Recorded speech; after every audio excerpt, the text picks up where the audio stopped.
Bonjour tout le monde, aujourd'hui c'est la dernière semaine de mars, on est le 28, on va s'occuper en essayant de faire quelques semis. Les premiers semis de cucurbitacées, alors en l'occurrence on va faire de la pastèque, Sugar Baby, et ensuite je vais faire, là c'est des melons, on ne sait pas ce que c'est. C'est un melon qui a poussé spontanément chez mes enfants. Et donc à partir de là, ils m'ont dit fais des graines parce qu'il était très bon. Donc je vais continuer à faire ces graines et puis s'il est très bon, on continuera. On fait je prépare les cucurbitacées, enfin je prépare la pastèque et le melon maintenant parce que ce sont des cucurbitacées mais qui sont plus longs à venir que les courgettes, les courges, etc. C'est pour ça que je le fais maintenant. Les autres, je les ferai dans une dizaine de jours. Et ensuite, je vais faire 4 aromates. Alors là, les différents aromates que je vais faire, d'abord, ça va être du persil géant d'Italie. Ensuite, je vais faire un mélange de basilic, du pourpre, du géant vert, on verra ce que ça donnait. Ensuite, je vais faire de la ciboulette de Chine. Et enfin, je ferai du ciboulay. Mais j'ai bien l'impression que la ciboulette de Chine et le ciboulay soient la seule et même personne, enfin la seule et même plante. Hein. Je pense que c'est exactement pareil. Donc c'est parti, je vais pas vous montrer les 6 semis, je vais vous montrer un semis de cucurbitacées parce que l'autre c'est exactement le même. Et ensuite je vous ferai un semis d'aromates et les autres je les sème exactement de la même façon, enfin vous allez voir. Allez, c'est parti. Maintenant, on va s'attaquer à faire le semis de pastèque Sugar Baby. Fin mars, c'est le moment. Donc je prends mon truc d'alvéole. Ici, ça c'est un truc que j'ai... Enfin, c'est des plaques d'alvéole, je vous en avais déjà parlé, vous savez, des grandes plaques que j'ai coupées pour qu'elles puissent rentrer dans des barquettes comme ça. Et j'ai découpé également le fond parce que c'était pas commode, quoi. Parce que faire ressortir juste avec de baguettes chinoises, c'est pas tip top. Alors moi, ce que je préfère, c'est que j'y mets carrément, je peux y mettre carrément le doigt. Donc c'est parfait. Ici, donc, toujours mon terreau à semis, je remplis mes alvéoles, voilà, je tasse raisonnablement, bien sûr, je mets pas, et je rebouche ici, là, quand c'est de niveau,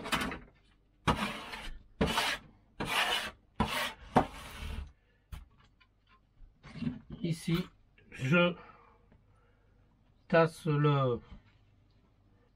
comme la pastèque, c'est quand même une graine relativement grosse et qu'il faut l'enfoncer d'une fois et demie sa taille, mais ça fait rien. Donc là je fais un tout petit trou parce que c'est en profondeur, je fais pas un gros trou en profondeur. Pourquoi? Mais parce que je vais rajouter du terreau par dessus, quoi. Là, ici, je prends mes graines de pastèque. Je vais mettre les 12 là.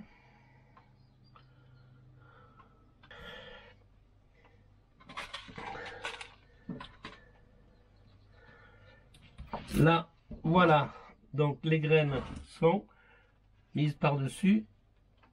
Ah, un bout de bois. C'est tellement rare que je préfère vous en parler.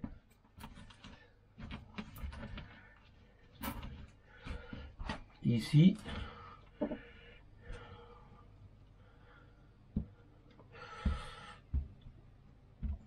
Je m'embête pas à mettre à faire retamiser ce terreau là. Pourquoi? Ben parce que bon, il est déjà très fin et les graines sont quand même relativement grosses. Et donc ça va bien se faire. Il n'y a pas de souci majeur. Voilà.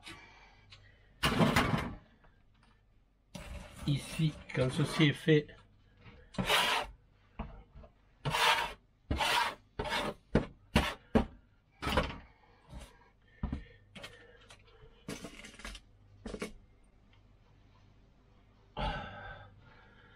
sauriez pas où j'ai mis l'étiquette par hasard, quoi.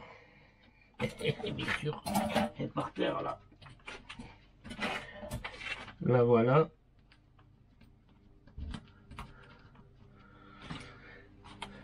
Je remplis ça d'eau. Voilà. Et je mets à bassiner ceci. Et quand la terre sera humide, c'est-à-dire comme ceci là, on voit bien que toute la terre est mouillée là pour le melon que j'ai fait tout à l'heure. Et ici, tenez, regardez quand même, on voit bien la différence quand même entre les deux, hein.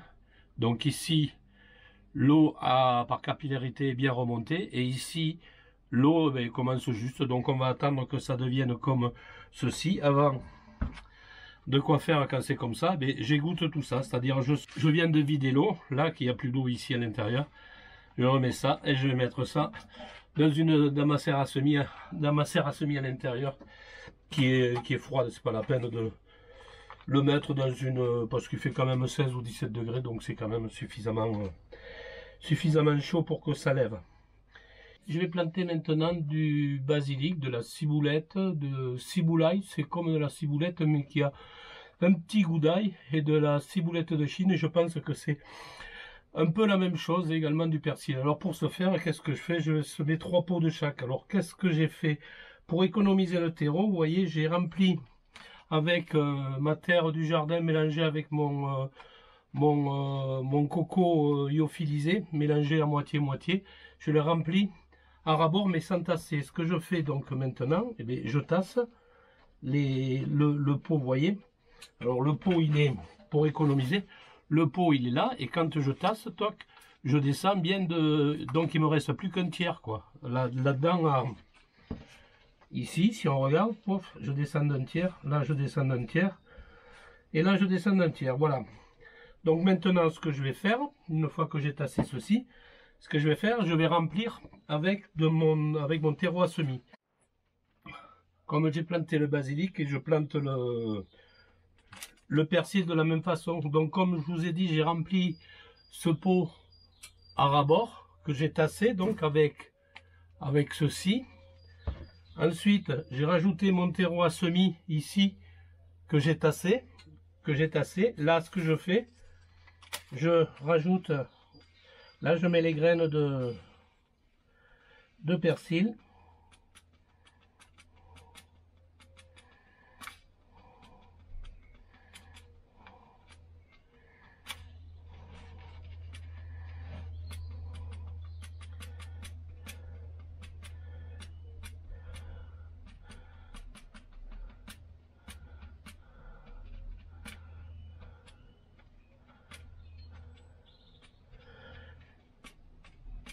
Voilà.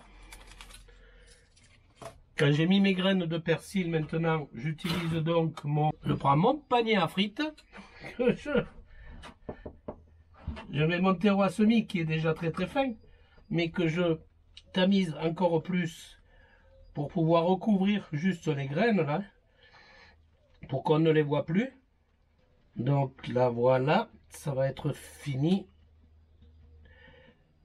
C'est pas mal là ici. Ce que je fais là, je tapote, je retasse par-dessus pour bien mettre les graines en contact avec mon terreau à semis. Ici. Donc je viens de faire mon persil que je mets ici dans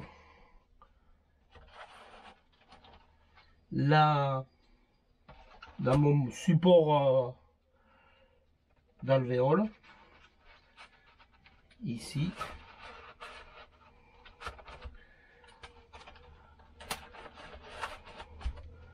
Voilà, je mets ça. Je vais maintenant, il faut arroser bien évidemment. Si on arrose par dessus, comme les graines sont extrêmement petites, ce qui risque à se passer, c'est qu'il y en a avoir partout. Donc je vais faire ça par capillarité, quoi, bien sûr, comme d'hab. Pour permettre une levée plus rapide, on sait que le persil, la ciboulette, tout ça, c'est des fois un peu compliqué à lever. Donc pour faciliter la germination, ben, ce que je fais, j'utilise du papier alimentaire étirable et je le mets par-dessus. Là, comme ceci. Tac, une fois que, bien sûr, ça a été bassiné, c'est-à-dire que tous les... là, ici, c'est comme ça, vous voyez, tac. Je le remets dans le... Je me remets ça dans ma plaque alvéolée. Là, ça dépasse, mais on s'en fout. De toute façon, ça, c'est l'histoire de... Ça va rester comme ça, l'histoire de, je sais pas moi, 7-8 jours, quoi, un truc comme ça. Le temps que juste le temps que la levée se fasse. Voilà, mes paquets cadeaux sont bien emmitouflés. Je vais les mettre maintenant au chaud, le temps que ça lève. Du moment que ça a levé, que je verrai peut-être quelques petites plantules sortir, tout de suite et immédiatement, je sortirai le papier élastique. Je sortirai le papier étirable immédiatement et je laisserai pousser le reste comme ça, quoi. Donc voilà, petite vidéo rapide pour vous montrer ce que je fais cette semaine de fin mars. Autrement dit, donc j'ai fait les semis de melon, de pastèque, et donc j'ai fait là de la ciboulette, du ciboulail, du basilic et du persil. Bon voilà, c'était un petit truc au jour le jour. Bon, j'espère que ça vous plaira. Si c'est le cas, n'hésitez pas à liker, à partager, etc., etc. Sur ce, portez-vous bien et bye bye les gens.